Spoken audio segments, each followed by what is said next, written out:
So you mentioned three things when it comes to job security. Do you think job security is something that people should still look for? Among the three things, I would say in this day and age,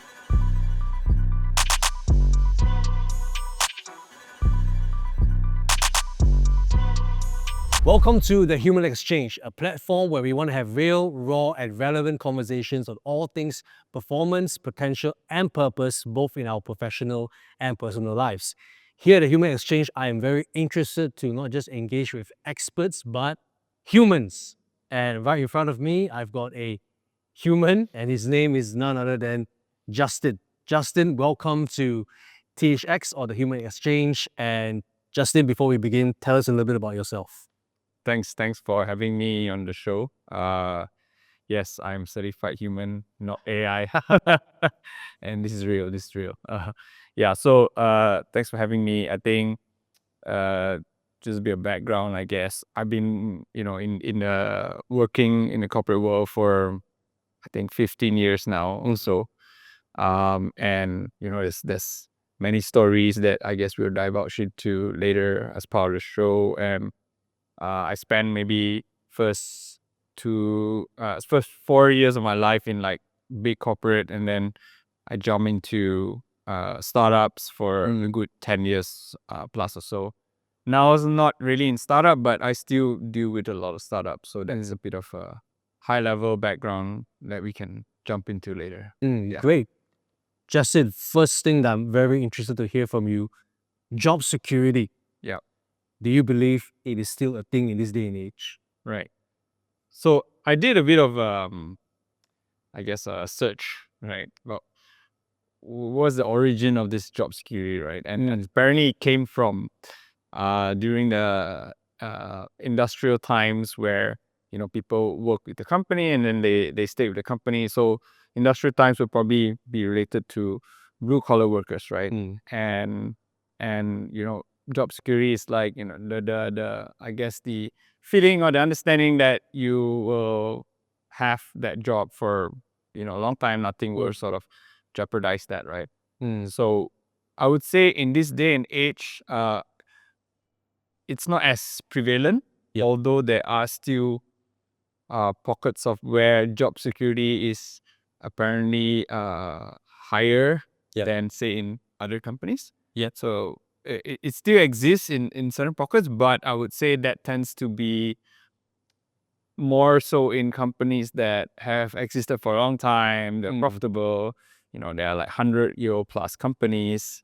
But increasingly, as the the workforce evolves, maybe it will be extinct one day, right? Yep. And you're right, because not many people realize this, but we had the Industrial Revolution, but then we also have the digital revolution, but that came in different phases. There was the dot-com boom, and then there was the, I don't know, the ad boom or whatever, the iPhone boom. Then I don't know what you categorize it as, the AI boom, the e-commerce boom, right? So the workforce or the job landscape is evolving really, really rapidly. Because of that, do you think job security is something that people should still look for? I would say, how should I put it? Structure it in terms of, in the past, people look for job security in terms of the company, right? Now it's sort of like you determine the job security from within, and I'll explain a little bit more. So to me, I feel that job security, yes, a part is still the company, but it's not 100% the company. It's also how you position yourself within the company with the boss that you have to have that job longevity, so to speak, right? So let's break it down, right? If you say on company alone, then the company should obviously be healthy, profitable, growing in an industry that is growing, right? And then so there's a company part which you can't control, but you can choose, right? When you choose to join a company. And then second is your boss, right? Because have you heard of that phrase that people stay or leave because of their boss? More so than because of the company, right? So if you have a good boss, like your job security in that sense would be higher. So to an extent, you can choose the company. You can't really choose your boss, but during the duration of work, potentially, if you can't work well with your boss, it's probably not going to end well for you. If bad times come, maybe you get thrown out of the bus first, right? Yeah. And then lastly, it's yourself, right? Like, are you constantly evolving skill wise? People talk about this AI these days, right? Is your job going to be affected by AI?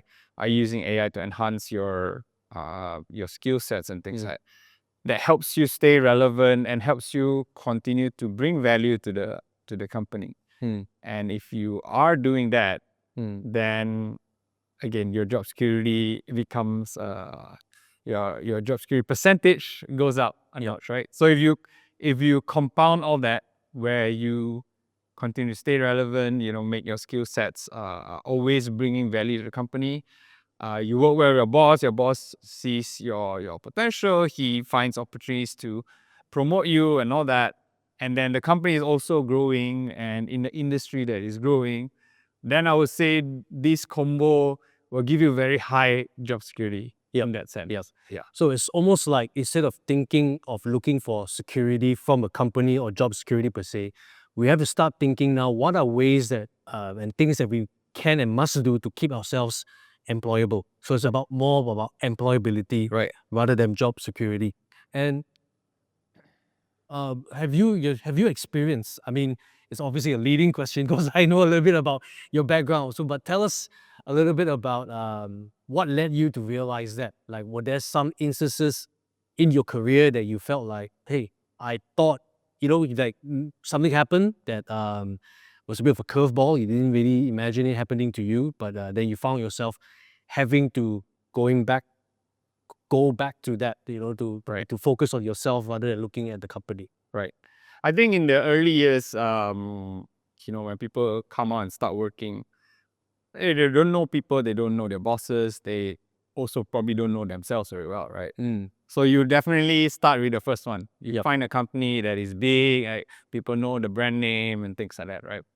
But then after you gain some experience there, then you kind of like, if you happen to have a good boss, great. That's why some people stick with one, join the first company and then stay quite a long time, right?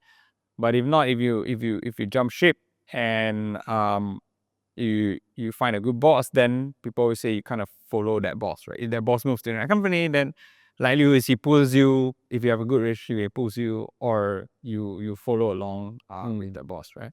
And then as you get more, and is also in this stage, you start to learn more about yourselves, understanding your strengths, understanding your weakness, and learn to play to your strengths, so that, as I say, you can continue to deliver value in the work that you do. And nobody wants to get rid of someone who delivers value, right? Yep.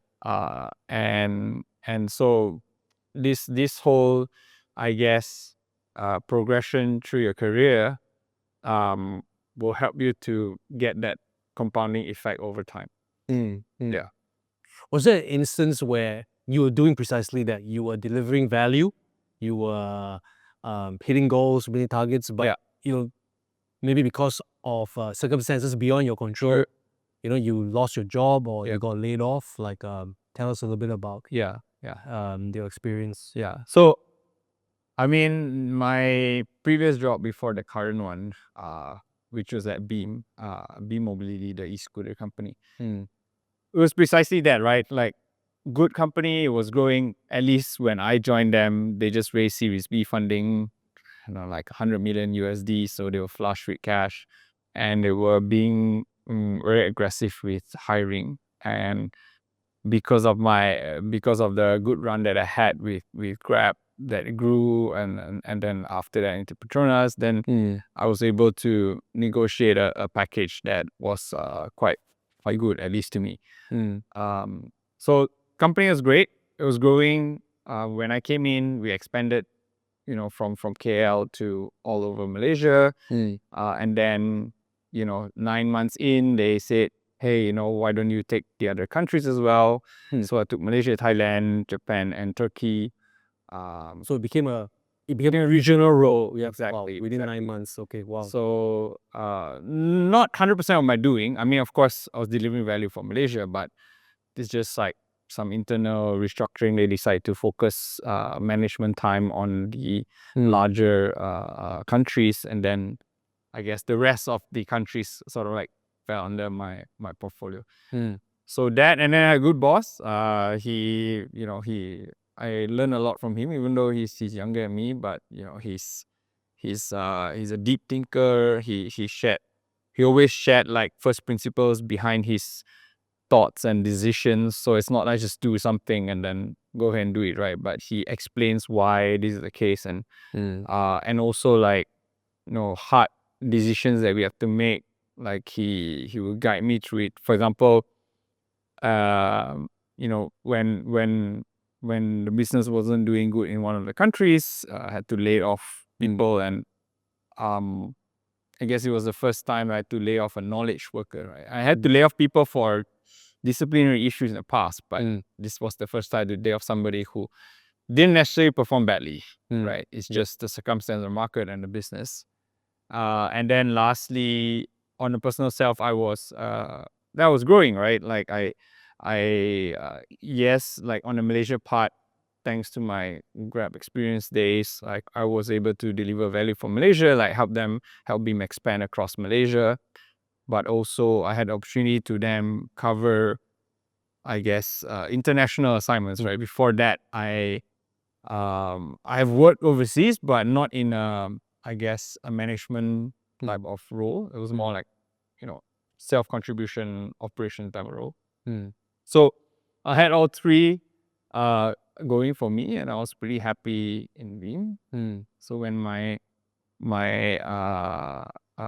I guess my boss said that, as the business in this country isn't doing well, that country is not to say not doing well, it's just not hitting the targets that we have set for ourselves. Because this is a VC-backed company, there's like certain expectation to grow by a certain rate. And because that's not happening, therefore, if your revenue is not growing, then your cost base has to be in line with that, right? Yep. And as everybody knows, or most people will know, salaries makes up one of the big cost base in a company. And me being at the at the high level means that I command a big chunk of that salary base, at least in the countries that I operate in. Yep. And yeah, he said like, sorry, we just have to make a hard decision to let you go. On a scale of 1 to 10, 10 being absolutely like flabbergasted, Right. How shocked were you when they gave you the news? I would say like 7. Simply because it wasn't 10 because I could see the P&L. I knew the business in the 4 different countries that was operating in, and I knew that we weren't earlier in the year we set out, okay, this is our growth target, we need to get here, but we're not there, right? It's 9 months in to the year, and we're only 50% there, right? So it's not in line with what we projected. And so when that news was shared, of course, first thought is like, are you serious? But then like I processed it, and then it's not like I can go back and say, hey, give me a lower salary or something like that, right? Which would just devalue my contribution and all. And I understood that quickly that it was not anything personal. It was just a company decision that had to be made for the greater good of the company and everyone else in the company, right? Yeah. Like, I mean, they laid me off, but they probably have to lay off 5 people if they want to keep me, which doesn't make sense because these 5 people are the ones running the show on the ground. Whereas I'm more like giving a direction at a more strategic level. So for the size of the business and where it's at, they probably could do without me, and I understood that. Therefore, maybe it didn't feel as gut-wrenching or as personal or things like that, right? Yep. So it was a situation where you were in a company that was growing. Yeah. You had a good boss that you got along really well with, and you were contributing, but that still did not equate to the thing that we were talking about originally, job security. Yeah. And then they bring that decision to you when, although you mentioned, sorry to jump in, but I must go ahead. add that this is probably more prevalent in startups, right? So I was in a startup, and the startup wasn't profitable at that point. Okay, understood. So remember I said the first one about company, like it's growing, it's profitable. So because the company is not profitable, there's always that small percentage of your job security being affected. Would you say that you kind of like saw it? I know you was, on a scale of 1 to 10, 7 surprised. Yeah. But because you had visibility into the P&L, and you knew that the company was not as profitable as the VCs would like. I mean, it wasn't it's not saying not as profitable. It wasn't profitable. Okay. Right? And why it wasn't a complete 10 was because I knew they still had cash. They still had cash in the bank. Meaning they haven't completely run out of cash where they have to shut down the company, right? So there's still a runway. But this runway is shorter than what was predicted, which means that they have to go out and raise the next round. And it's like a double-edged sword, because if you're not hitting your targets and not being profitable, then going out to raise means that you might have to down round or have difficulty raising. At the same time, if you're doing well, you're profitable, actually it's easier to raise, right? So it's a double-edged sword in that sense. And even though the company wasn't dying at that point, it's not dying now, it's still around as well. But there were some signs, right? Yeah. Did you get a sense of like maybe injustice or unfairness? Like, hey, could you guys have done something else apart from laying me off? Or, could they have like at least told me like, hey, we need to do something to turn this thing around? Did you have any kind of that thoughts running through your head at all? Or not really, because I think, like I said, I understood logically why that decision was made, right? And to take it personally just means that maybe one is not mature enough from a business perspective or business sense, right? The company is not there to just pay you, right? The company is there to make money, first and foremost for the shareholders, which are the VCs in this case, and then for the employees, right? And so understanding that rationale made it easier. I must caveat here that I'm naturally also not super emotional. So maybe it's easier for me to process it that way compared to someone that will be a little bit more emotional. Yeah, they might take it more personally in that sense. Yeah. I was going to ask a question. In your opinion, how critical it is how critical is it to have that kind of objectivity, right, in order to be a high performer? Like you can kind of like detach yourself emotionally from a situation. Do you think, how essential is that trait to be a high performer? I think you need to have a balance of both. Like in certain situations where a decision needs to be made and it's in a critical moment or things like that, then you have to sort of discount feelings, right? But also feelings or intuition does help with especially a lot of visionary type of leaders. So I'm more like the execution operational type of leader, right? So that's why like it's very easy for me to just look at data set and okay, data says this, therefore this is how you do it. But oftentimes visionary leaders don't have the complete data set, but they're still able to make certain decisions, right? And they go by their intuition or feelings. Sometimes may be wrong, sometimes may be right, but more times they may be right. That's why they're successful in their own right. So in that moment, were you fearful at all? Like, were you, because I guess for the average person who maybe may not be as mentally and emotionally resilient like you, they might be thinking, how am I going to pay my bills?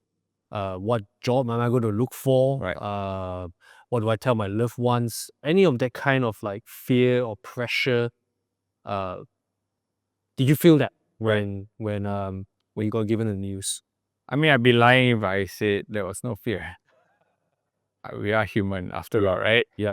I caveated I'm not an AI robot. Even though my wife likes to say I'm a robot. But anyways, yeah, I mean, for sure, like, you know, I was sharing with you offline earlier, but you know, I lost my job in my earlier years when I was with Schlumberger and oil and gas, right? And that time I had no commitments, no kids, no car, no house, nothing to pay for, right? And whatever severance that I got could last me a year. Yep. But in this case, like I was, of course, now I have 2 kids, I have 2 cars, and house, I mean, property and stuff, which I have to service, right? So definitely, the fear would set in. But then it's about, okay, you need to plan and sort of have a contingency plan. So, okay, given this severance and then beyond the severance, then what happens? Do I need to liquidate some assets, shares or whatever? Do I need to take out a loan to, you know, in case you can't get a job within that certain amount of time?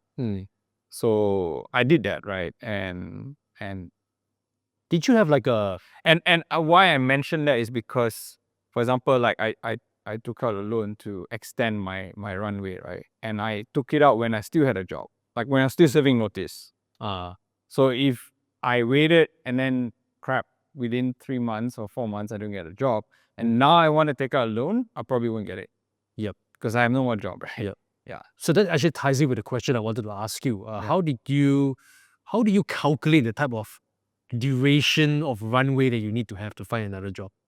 Because obviously when you took that loan, you had a number in your head, right? Yeah. 6 months, 12. Like how did you come to that number? I mean, you can't calculate, right?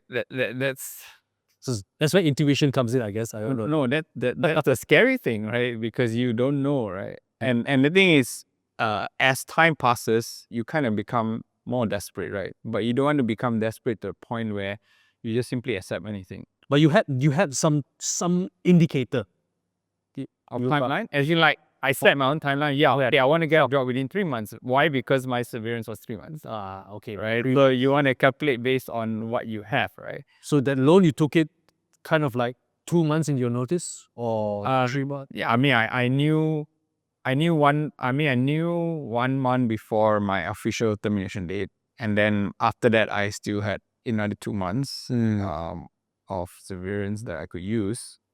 And then after that, if, you know, like if I didn't, I mean, I had an option to liquidate some of my Grab shares as well and then take a loan. So it's just like sort of taking precautionary steps, right? Because if I did get a job in 3 months, I can always pay off back the loan with the amount that I took out. Yeah. Of course, I lose some money due to interest and whatnot, but you know, it's better than at that point, you're stuck, right? And yeah, you don't want to be in that situation. Yeah. How long did it take you to find your next role? From being, I would say about 6 months. Yeah, about 6 months, 6, 7 months, something like that. wow. And I guess for somebody with commitments and all that, that's a long time, isn't it? Talk us through a little bit about your journey, Right. in that period of time. What were some of the challenges you faced, and what were some of the unexpected things you encountered? I guess the challenge is you know, like I put myself out there. I was meeting a lot of people, and they was like, "Oh yeah, okay, great. You know, we could potentially offer you something," and then it end up with nothing, right? And then if you go through this enough of times, you can get discouraged, right? Yeah. So at one point, you know, in end of December, early January, so I got laid off like end of October, and then I served notice November, and then I had December, January, and I thought in January, okay, I had 4 options, right? But it turned out that all 4 options didn't eventuate into an actual letter of offer, right?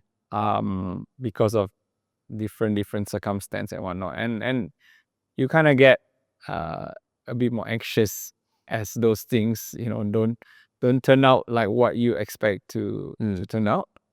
And I think, and I guess you can get a little bit spiritual here, I guess, like having something to hold on to, which in my case was God and Jesus, right? To just really press in on prayers and devoting time to seeking His word, seeking His face. That helps with the anxiety, I suppose. Right.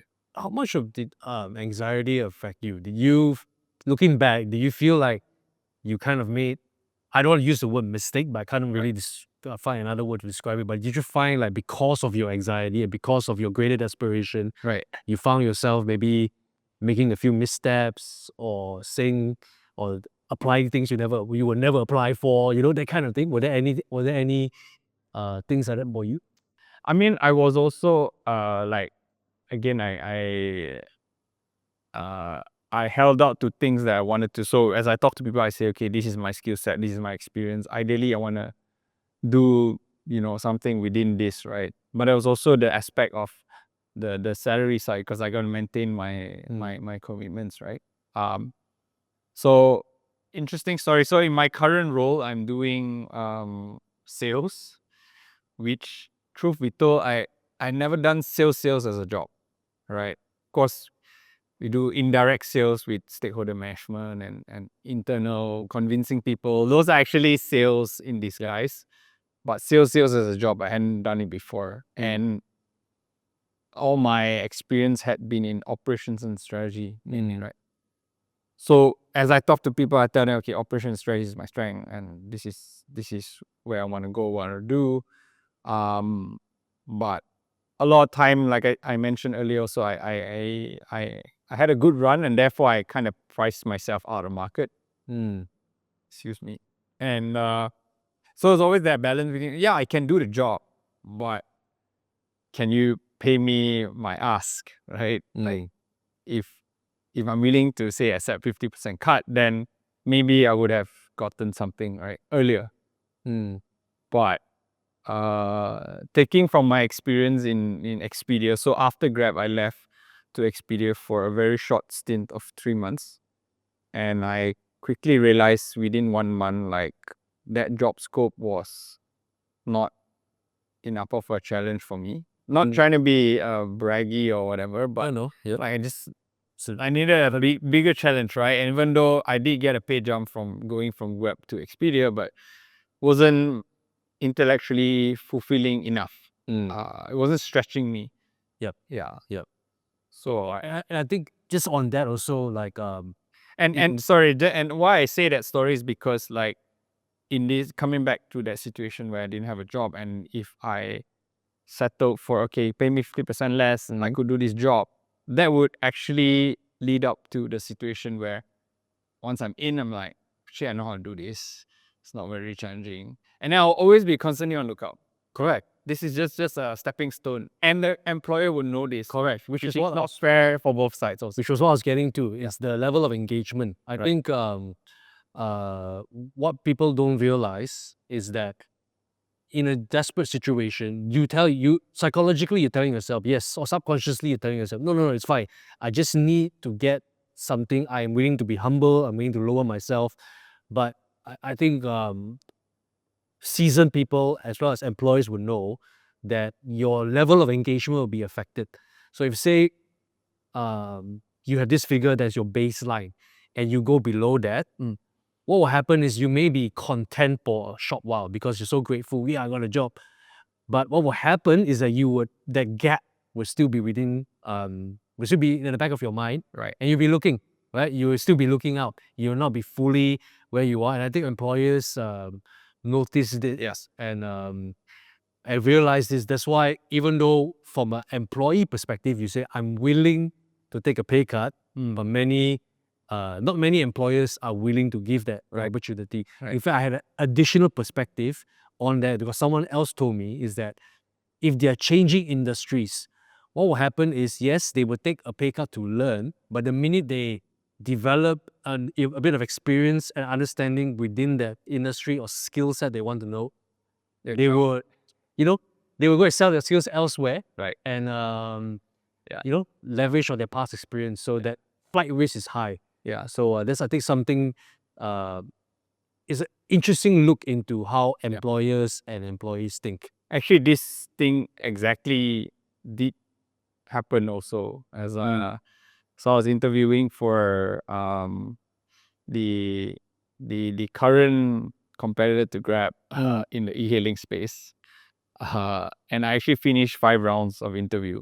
Wow. But then I got a rejection email that said like, we I guess we value your experience, everything, blah blah blah. But in a nutshell, you're overqualified. Because doing regional stuff, and this was like for Malaysia only. Yeah. And in a way, I've been there, done that with Grab, all that thing, right? I know the entire playbook by, at the back of my hand kind of thing. So I could do it, right? And but I guess it was not necessarily a bad outcome, because even though I wanted a job, but it could pan out to be true that I may get bored in the job because I've done like more regional stuff.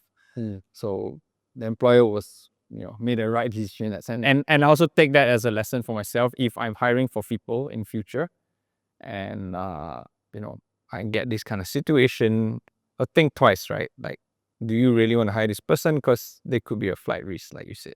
Yep. Going back to you being in between jobs, from Beam to where you are now, was there any pressure from like family, loved ones that that kind of like pushed you and made you feel like, oh, Right.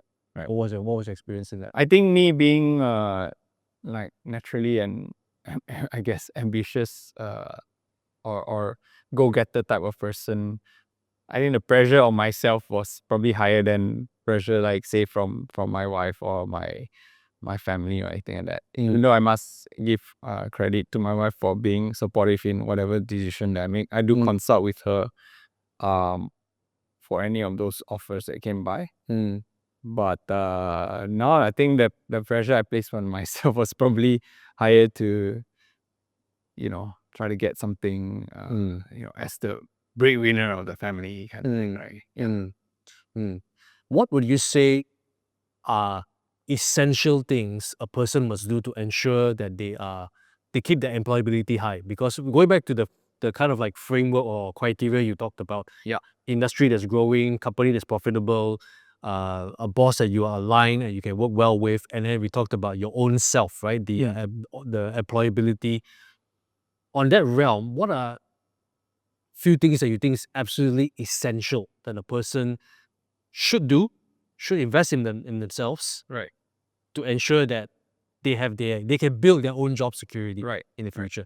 So I would say like you first and foremost, you need to have a goal of where you want to be, right? So for example, when I was in Grab, I was sort of like head of department. And then the next goal is like head of country or country head, right?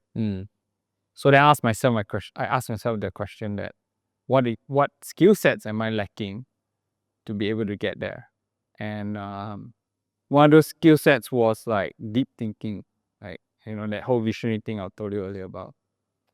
I mean, I tried to develop that over time to like think more and all, but it just wasn't my strength. I just couldn't develop it to a level of, say, my boss at that time, right? And there's a reason why my boss still remains there in Grab, like just doing different roles.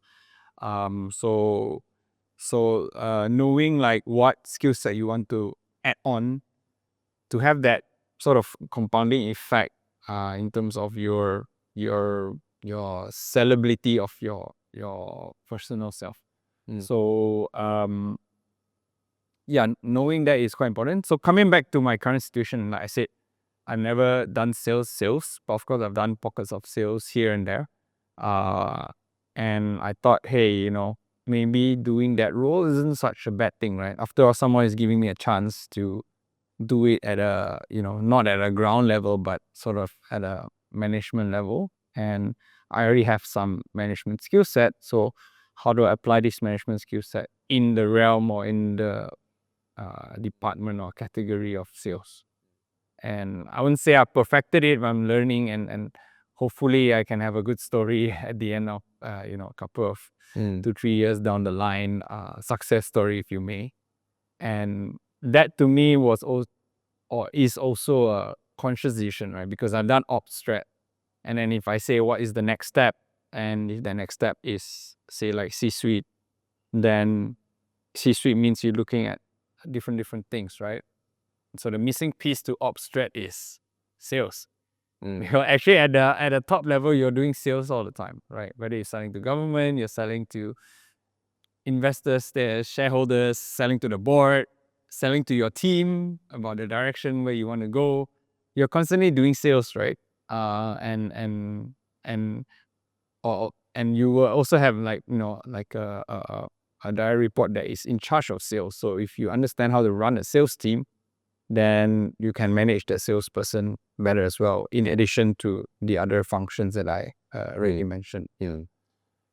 So you mentioned 3 things when it comes to job security or like finding your role, right? So one of it is join industry that's growing, a company that's profitable, a good boss, and then we've been talking a lot about employability or your own skill sets.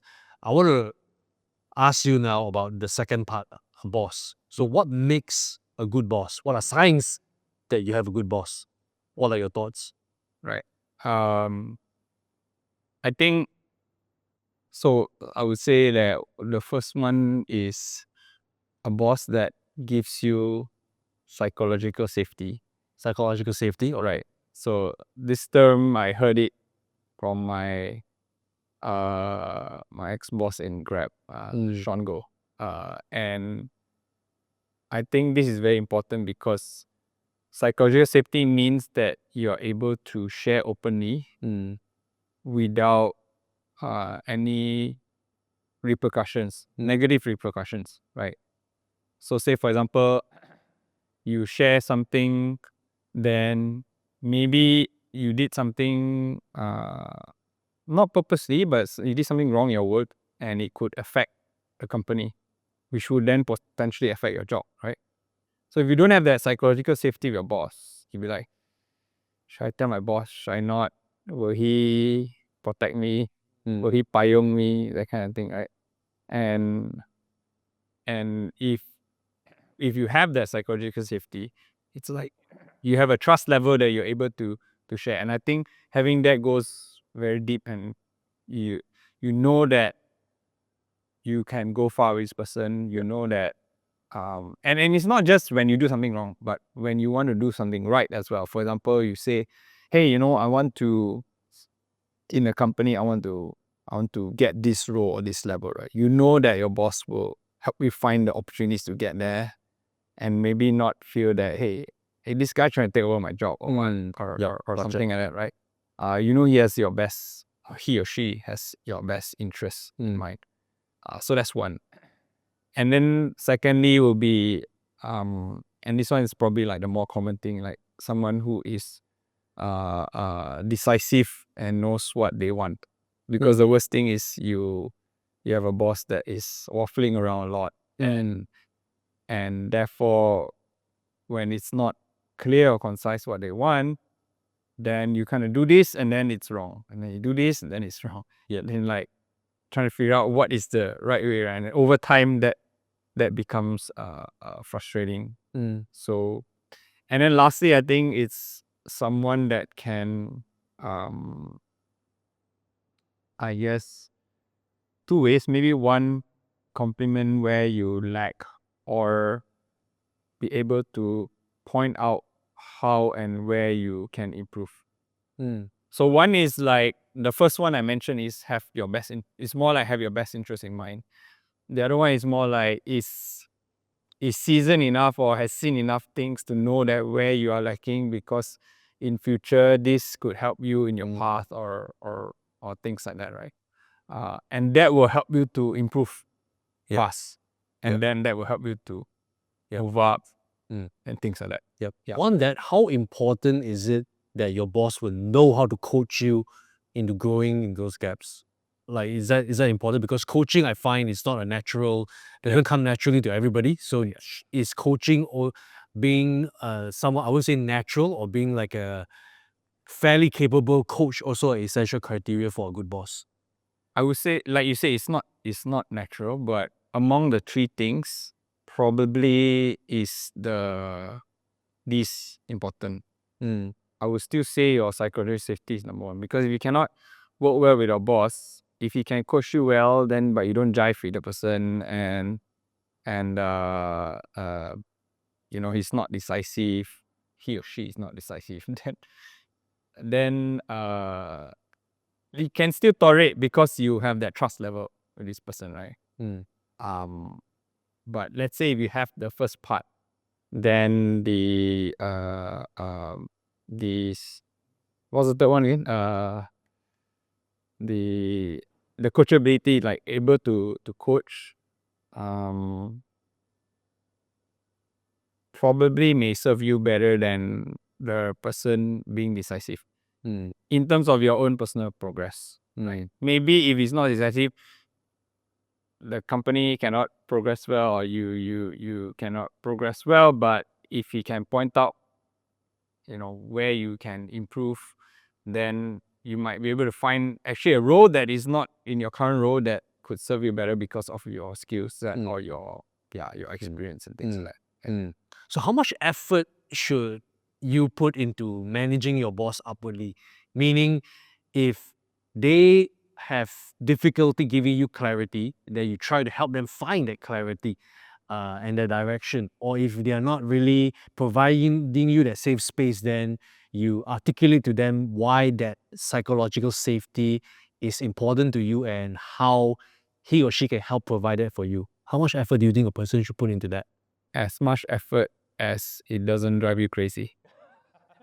That's a very good answer. Because at the end of the day, your boss is more seasoned than you, and they have more power than you, authority than you. The power dynamics. And at the end of the day, it's probably easier for you to just find a new boss, meaning find a new company. Or actually, within the company, move department and work with a different boss, right?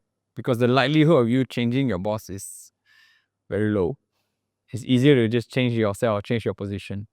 As hard as it may sound, like, oh, I love this job, I love this company, blah, blah, blah, but you're not jiving, or you're not learning, or your boss is all over the place, then better off for you to make that call than going crazy, trying to change the person. Hey everybody, I want to take a moment from our conversation to tell you that this episode is actually sponsored by our partners Aleo, a 100% natural hair, body, and skincare product. Now, if you struggle with dry and sensitive skin, this product is a great alternative to steroids. Right here, I've got the Aleppo soap, something that I've tried before. It's only made out of 4 ingredients, whereas a regular soap is made out of like 10 to 15 or something like that. And then on my right, I have this argan oil. So what you do is you use a soap that can be applied as a shampoo or even a face mask or even on your hair. And after you do that for cleansing, you apply this oil here to moisturize and rejuvenate. Now, these products can be found at over 200 Watson stores, or you can go onto their online store, Elio online store. And if you were to buy from them directly at their online store, there is a 30-day money-back guarantee. If you don't see any results within 1 month of your purchase, you can get a full refund. Now, back to the episode. So from that, I gather is one, you gotta have a goal. And two, it's kind of like knowing what skill sets you have and how do you make them transferable, or how do you apply them across. But I want to go back to having a goal, because having a goal sounds simple, right? But it's not as intuitive as we think. So what is a good goal? And I'm not talking about those smart thing, I'm talking about, because you see, the way you set a goal is you look by position, job position. Right. So what are some good goals? Job position, salary range. Right. I don't know. Like, how would you advise somebody when they say, I'm struggling to set personal career goals? Right. What should I aim for? I mean, it's different in different people, right? Like, if you ask my wife, it's not the job title, it's not the salary. It's more like, how can I make impact in a role, right? Which to me, it's like, I don't care about that. But that's just me, right? Yeah. Like, it's not necessarily bad or good. in that sense. So for me, like I say, okay, my career goal is like the next rung up the ladder. And what does that look like for me? So a country position, for example, it's or GM position is basically a people management position, right? But say if you're individual contributor, like say software engineer, you don't really want to manage people. Your goal may not be to be an engineering manager. It could be a principal software engineer, right? Where principal means like you're an expert in the company. You sort of guide and advise different teams, but you don't necessarily manage them. There's an engineering manager that manages these people, right? So it will look different for different people, but at least it's something that you can. I mean, okay, what's the point of a goal, right? Like, goal means it's something that you're not where you're at yet. This is where you're at. So having a goal gives you that gap to measure against. Otherwise, then if you're trying to improve yourself, improve to what? It's true. To what extent, right? There's no gap to measure against, and therefore, if there's no gap, then how do you know what steps to put in to get there, right? So I use another analogy because I started running a lot during, especially after I got laid off. Like, what else can I do, right? So I started putting a goal that I wanted to run a marathon. Which up to that point, I was like, I'll never run a marathon, right? When I was younger, this story, when I was 6, I ran in one of those sukaneka, those like fun sports day or games day at school. And I fell at the 50-meter mark, right? Like I ran, I fell down and then continued running, right? So I think that experience kind of imprinted in me that, I can't run. And when I went to high school, I made sure like I chose a school that had a swimming pool, and that time Victoria Institution, public school that had a swimming pool. So I was like the first recruit into the swimming or water polo team actually, right? And I stayed on playing water polo until university and stuff. I was always in the pool, right? So I never imagined myself even running 10 kilometers one shot. And so, but I started running during the pandemic, on and off. But when my friend said, hey, let's he wanted to run a half marathon. So I said, okay lah, let's run. So we will meet every weekend, and we run like 12 km. The following we run 14 km, 16 km, and then eventually, hey, actually we can. We did run the half marathon. This was like 2023 December, right? So after I run the half marathon, I was like, hey, actually, maybe I can run a full marathon, right? And so I say, okay, 2024 is when I'll run a full marathon, and not just run a full marathon, run it within 4 hours. Wow. So I know I could finish a marathon. I mean, you can run, walk, and you finish in 6 hours, right? Or 7 hours. The cutoff time is 7 hours, right? So I made it a bit more difficult for myself, say 4 hours, right? So that means that, and on top of that, I signed up 3 races, one shot, right? July, October, December, like 2 months apart each race. So if I cannot make it the July one, then I tried October. I cannot make October, I tried the December one. Oh, that was the thinking behind it. I was thinking you had the all-in mentality. You either go hard or go home. But no, you were giving yourself different opportunities to hit your target. Okay, that's good. Spread your risk. Yes. So because of that goal, then I, started following Instagram reels on runners and like, how to run properly. There's different techniques of running, different types of runs to do on different days to get faster, to how to avoid injury and stuff like that, right? Which the whole shebang, like I went through, I had injured and then recovered, went through physio, blah, blah, blah. But long story short, like July, I didn't hit my 4-hour target. I finished in 4 hours 15. Or 4 hours 12, right? So 12 minutes, right? I said, okay, can do it. So October, Standard Chart Marathon was like 4 hours 11 seconds. Or 20 seconds, something like that. But it's 4 hours before 4 hours 1 minute. Frustrating is right. So I thought, okay lah, Penang Bridge. Penang Bridge Marathon was the last one in December. I said, okay, Penang Bridge. not very much elevation except for that part there, right? But turns out that actually Penang Bridge was my worst one. It was like 4 hours 15 or 4 hours 17 minutes, right? And that was also another learning thing because I pushed my body so hard the whole year. I didn't give myself enough time to rest and recover. They call it like the off season, right? That my body was telling me, hey, you hit your limit. Because after that marathon, like I felt tired. Even though I slept, 8-9 hours, I ran less. I was still tired. Each time I ran, I was still tired.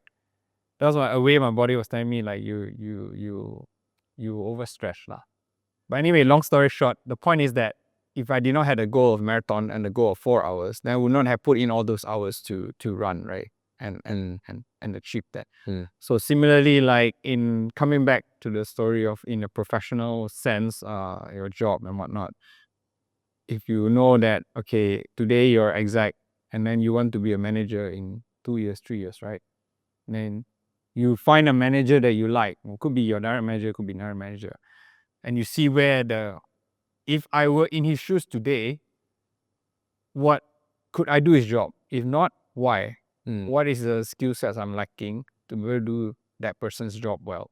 And that's where then once you know that, then you sort of put the plans into place, right? To get there, whether it's self-learn or like get a mentor or I don't know, many ways to do it, right? Yeah. I really like your illustration on the marathon as well as the story from your childhood, because when you fell down, your mind went into this self-defense mechanism where you go, I'm not going to do that anymore. So it took a lot of effort and intentionality to overcome that thinking, right? To go, I can do this. And I think that's so critical in this day and age where you want to develop new skills. Like for example, an IC, an individual contributor may say, I'm not good at managing people. But if you tell yourself that, you've already lost half the battle, right? So you'll never learn to be a better people manager. But imagine if you say, what if I became a people manager? What if I could become a good people manager? Right. So I think that growth mindset, which is a critical component for adaptability, it's important for that employability, which I think that's what you did. You had never done sales before, or not done sales directly before, but you took on the challenge. You go, hey, you know what? I'm going to try this. I'm going to learn it. Whatever I can apply and transfer across skills wise, I'm going to do it. But otherwise, I'll learn. And is that determination and the ability to wanting to do that. The other thing I want to ask you about though is network, because when you get laid off from a job or you're trying to find the next role, it's how do you do it? Do you just go up to somebody and go, hey, I'm looking for a job, I can do this and that, do you hire me? Like, is there an art or is there a science methodology to networking, in your opinion? What kind of advice would you give to people when it comes to network, right? Especially in the area for career progression or securing their next role? Right. I think first of all, the objective in networking actually shouldn't be about what can I get out of this person, right? Because then you won't be very successful in your networking, right? Like the mindset should be like, what value can I bring to this person? And it may not always be obvious, like it could actually be uncovered during the conversation and things like that. And once you have that mindset, then you also need to be bold and not be ashamed, right? Sometimes people lose their job. They're like, oh, shameful. I don't want to say you lose your job, right? But if you don't say it, then now people know, right? People just think that everything's going well, right? So if you have that combo of a mindset, then I think networking may not be so dreadful. It's like, I'm going, I don't want, I'm lazy to meet people. Or actually, maybe it's not lazy, it's just because you're ashamed. Right? You don't want to tell people that you are laid off, right? Or it's like, those more empathetic or sympathetic people, like, I go there, go ask him for a job, like. But if you go there and you think you have a mindset, like, I'm gonna bring value to this person, whether it's connecting this person based on their needs at that current moment in time, and or helping them do something or whatever it is. So I give you an example, like I met this lady where I'm just trying to figure out how so I liaised with her when I was in Beam. She was at Prasarana at that time. Wanted to put scooters at the LRT stations. But then she left Prasarana, and then I reached out to her again after I got laid off. I mentioned her, and then she's like, "Oh, very helpful." She said, "Okay, if anything comes along, I'll let you know." She herself was looking out from her role in her current job at the time. So I say, if I got anything, I will remember to bring you in and stuff lah. So anyway, in the end, she didn't get me a job or anything, but I'm not holding against her or anything. But my point is that in doing so, I sort of said, "Hey, I see your profile picture not very good." And I did some photography for people before. I say, "Hey, why don't I take a profile photo for you, right? You can update your LinkedIn and all." So I did that for her, right? Which I would normally charge people for lah. And yeah, like I said, in the end, the job didn't eventuate from her, but I knew she was trying to help anyways. And because she was trying to help me, I was trying to help her. I think we both gained something from that relationship. Maybe not now, maybe in the future, you never know. And yeah, that's an example or illustration, real life example of the approach that I just talked about. Yeah. In a sense, networking is more like investment rather than direct transactions, isn't it? It's like you're investing, you're nurturing a relationship or a connection, which may or may not eventuate to something. Yeah. But it does not necessarily always come immediately. It's not like, "Hey, Justin, I need a job. Oh, cool, I have a job for you right away." But it's that, It may be, but not always. not always, right? But it's that having a long-term view. So in a sense, do you think networking is critical for somebody to remain employable and to have that job security? Yeah, for sure, right? Not just even in employment, just in anything. Like imagine this term, like if you're a master networker, right? Like imagine if you, because you know so many people always say, "Hey, you want to know, like just an example or you're renovating a house, you want to know an architect. Hey, I don't know architect, but I know John may know because John knows so many people, right?" And then like you become that master networker, right? Then you tell me, if you're in that position, right, would it be hard for you to find a job? No, because people always remember you as like you're able to connect people up, right? And in business, or in business or in any company or any job, right? Knowing a lot of people definitely helps. Yeah. Would you consider yourself? Especially if you are at a high level. Yeah. Would you consider yourself a master networker? I'm trying to be, I guess. I guess in my current role in sales, that's what you need to do, right? Yeah. Even more so in sales compared to ops and strat. Because ops strat is very internal, sales is very external. Yep. So the more people you know, the more referrals you get, and the more value you can bring to people, right?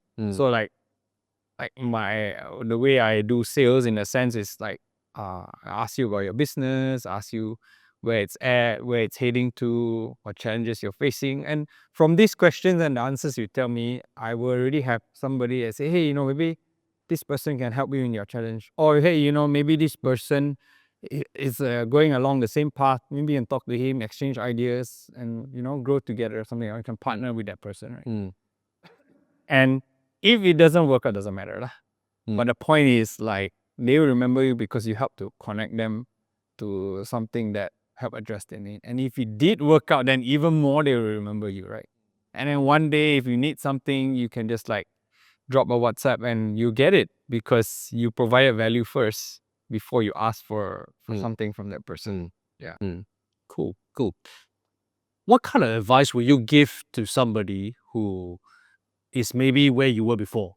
They just lost their job and now they don't know what to do. Like, or they're looking for jobs, they're out there. What are top three things you would advise them to do or must do? I think first, not to be in denial. I think the sooner you accept the reality of it, then the sooner you can start to take action. Yep. Because if you're like, oh, when you're in denial, then you're in self-wallow or self-pity, then you would just not do anything. Or you become depressed or whatever, right? Easier said than done, but that's the truth. And then number 2 is like, I guess put yourself out there lah. Right? If people don't know that you're looking for a job or whatever, then how are they gonna help you? Right? Contrary to what people think, there are always people out there that is willing to help. It's just, do you connect with them? Do you know who these people are, right?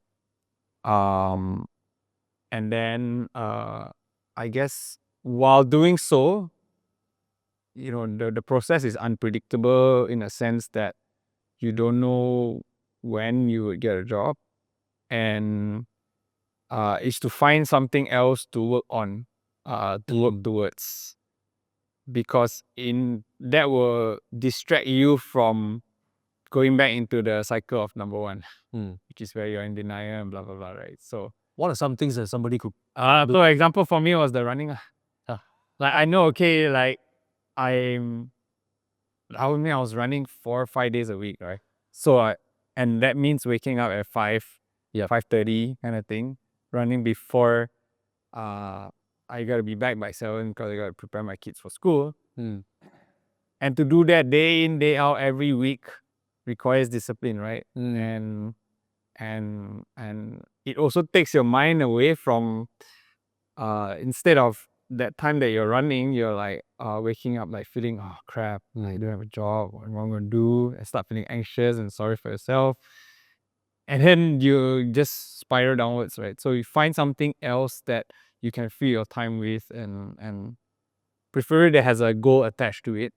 And that could actually help you indirectly in your job search, right? So imagine, I mean, this is more specific to, I guess, exercise and running. It's like, then you get your endorphins going, and then you're like pumped up, and then, okay, let's start searching for a job now, right? Write my resume, whatever it may be. Versus if you got up and you were sluggish and you just didn't do anything about it. It goes back to what you were saying before, having that goal. So having a side hobby or project gives you that focus that a goal will give you, and that focus actually translates into all those things: energy, motivation, things that are productive. Because while yes, losing your job or getting laid off can be emotionally, it can impact you impact you emotionally in a negative way, but instead of trying to counter that negative or combat the negative thing, do something positive, right? Have a goal, have a project. I think that's very, very good insight. Apart from networking and selling, what are certain other skills you think are highly recommended people develop in order to stay relevant or stay adaptable or stay employable? Any other thoughts on that? I think the whatever we talk, like networking, all these are soft skills, right? So we take the flip side of it, like you do need to be good in what you do. So that's a given if you wanna move up, right? But if you want to move up fast, then you just got to add on that soft skills that you have. So, but being good what you do takes years of building, and you can be. I read this somewhere where, for you to be the best in something in the world, you got to have like some kind of extraordinary talent, right? But to become, like, let's say best is like world level, or like CEO of Fortune 500 company, or Olympic athlete, right? That's like best, right?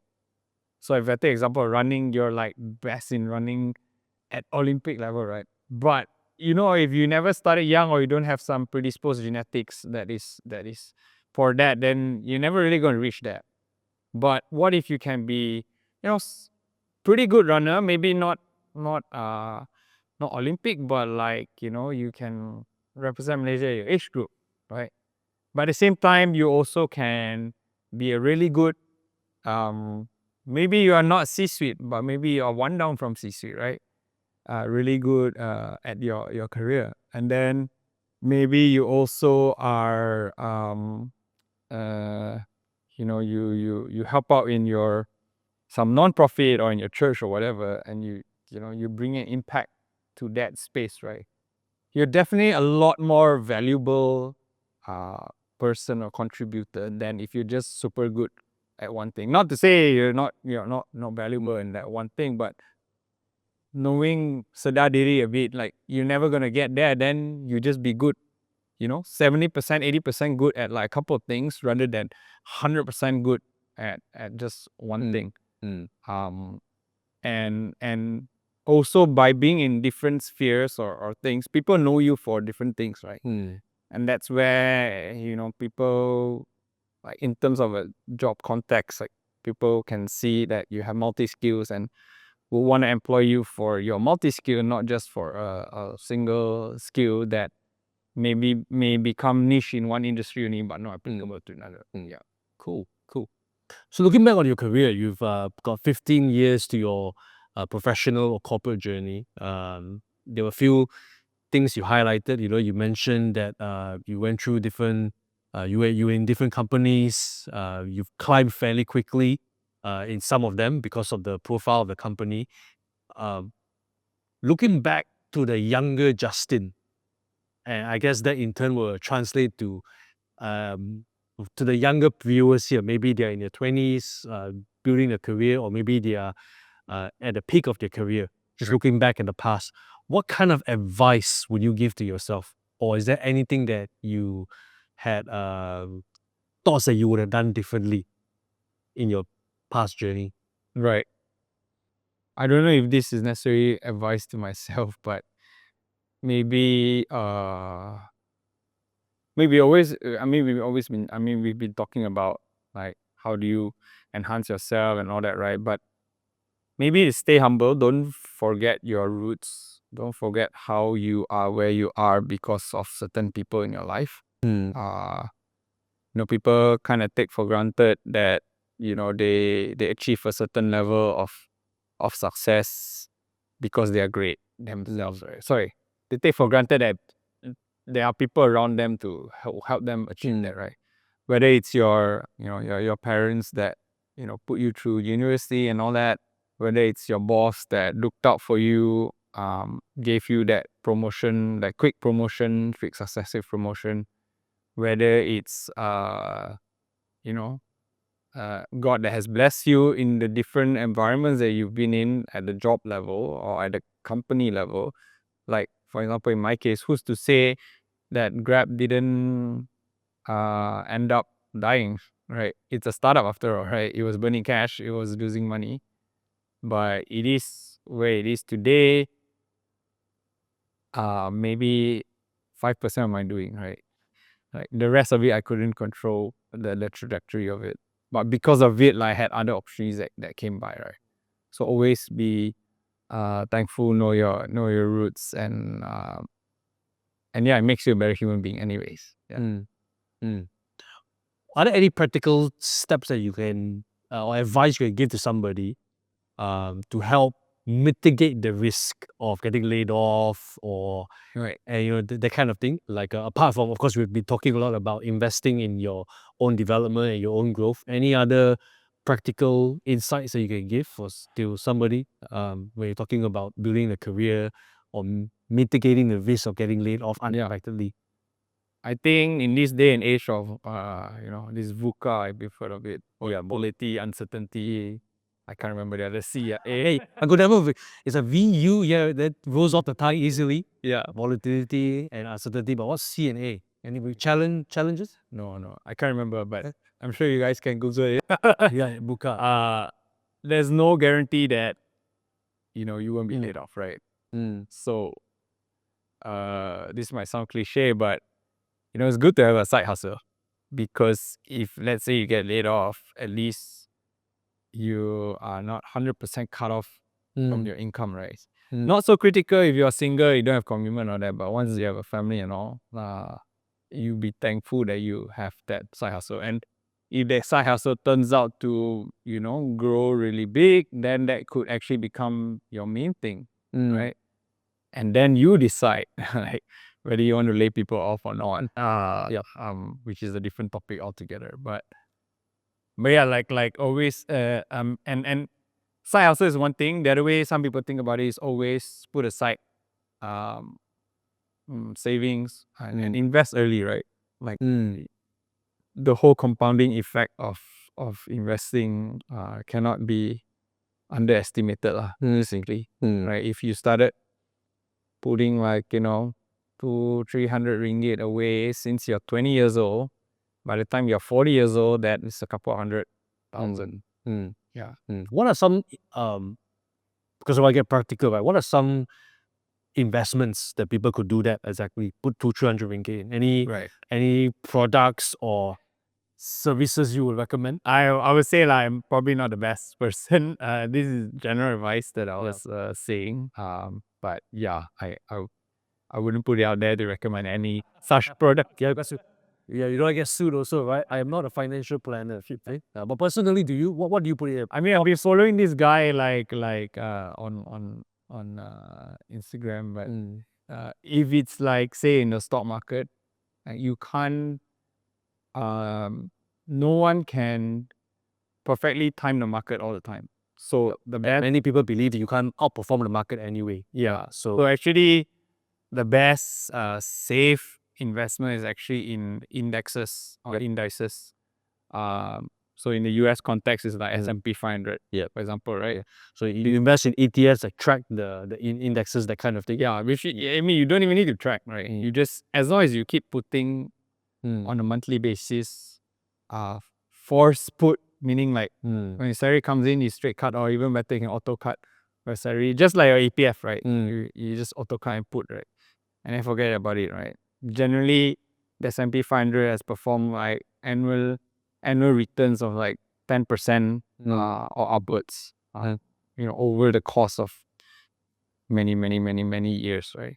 So true, if let's say you bought Nvidia or like I don't know, you bought like Bitcoin in the early days, and you could have made a lot more, right? But how many people got the patience to hold when it's down, or the wisdom to sell when it's high? Right. People are always greedy and like Someone when what's that? What's the other big Bitcoin? There's Bitcoin and there's the other one. Ethereum. Ethereum, yes. When somebody asked me to buy Ethereum, I saw 200 USD. Wow, it was so expensive. I'm not going to buy that. And then now look at where it is. What 1,000? Yeah, something like that, But yeah, and I think I like the point of the side hustle as well, because what I've realized is that side hustles is an investment within yourself, and an investment is not always necessarily financial, because in the side hustle you can also grow skills. That's why you learn, maybe all those things: networking, selling, even managing, forecasting. Because if you're running a little thing there, there's a very practical steps to develop skills that would actually benefit your own professional career. Right. So I think that's really, really good advice. Actually, think about it, right? I always had a side hustle, even from uni days. Like, so after high school, actually during high school, I sort of taught myself graphic design, web design. So I was designing the yearbook, and then after high school, I went to work for the company that published our yearbook. Wow. And then I did A-levels, and then after A-levels, before starting uni, I had 6 months. I just went around Lao Yat and saw like an opening for a graphic designer, applied, and I got the job. And then throughout uni, I was doing like web design on the side for some companies in Australia. And then then towards the end of my uni, I started picking up photography. So, and then I started charging people for photography when I came back to Malaysia. I did weddings and corporate stuff. So that was my side hustle while being in my first job. And then that kind of became difficult when I went to when I wasn't based here when I was with Schlumberger. So that sort of dwindled. And then when I was in Grab, it was kind of full-time-ish. After a couple of years, then I I delved into property sales actually. Yeah, you do real estate at one point of time. Yeah, what are you telling me? So that was like I guess my first foray into like sales per se, even though it wasn't my full time. And I sort of did it, not super gung ho and all, but there was some side income here and there. And then yeah, and then at I think at Beam maybe I didn't have anything. Yeah, when I was at Petronas and then Beam, I didn't really have anything, just on and off the property thing. And then when I got laid off from Beam, and then before I joined my current company, as part of meeting people trying to get a job, like I met someone that say, hey, why don't you start something, and then I'll invest in you. And so I started a thing. I thought, hey, I got nothing to lose, right? I have no job anyways, and business takes time to build. So, why don't you take that time while looking for a job to build this up? And yeah, so it's been growing on the side, and hopefully, after a couple of years, that could be something I could do full time, right? Yeah. Where can people reach you if they want to connect with you more, ask you some questions? You can reach me on LinkedIn. Search my name, or my alias, I guess, is JTIEW. And that should be me. Can see this face, so. Great. Any closing thoughts, last final pieces of advice for the audience before we conclude? Not really. I think it's been great talking to you, and I hope that you get something out of this. Just sharing stories, human stories. Yep. It's been great having you, Justin. And thank you everybody for tuning in to the Human Exchange. If you found this episode helpful, like and subscribe to us, and stay tuned for more episodes to come. See ya.